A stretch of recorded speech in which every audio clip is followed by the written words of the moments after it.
Lecture de la lettre de saint Paul apôtre aux Romains. Frères, nous savons que par un seul homme, le péché est entré dans le monde, et que par le péché est venue la mort. Et ainsi, la mort est passée en tous les hommes, étant donné que tous ont péché.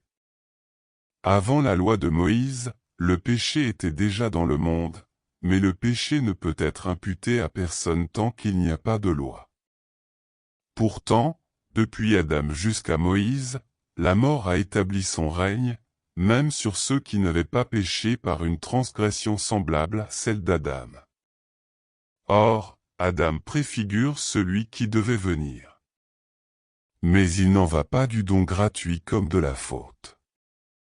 En effet, si la mort a frappé la multitude par la faute d'un seul, combien plus la grâce de Dieu s'est-elle répandue en abondance sur la multitude, cette grâce qui est donnée en un seul homme, Jésus-Christ. Le don de Dieu et les conséquences du péché d'un seul n'ont pas la même mesure non plus. D'une part, en effet, pour la faute d'un seul, le jugement a conduit à la condamnation. D'autre part, pour une multitude de fautes, le don gratuit de Dieu conduit à la justification. Si, en effet, à cause d'un seul homme, par la faute d'un seul, la mort a établi son règne, combien plus, à cause de Jésus-Christ et de lui seul, régneront-ils dans la vie, ceux qui reçoivent en abondance le don de la grâce qui les rend justes.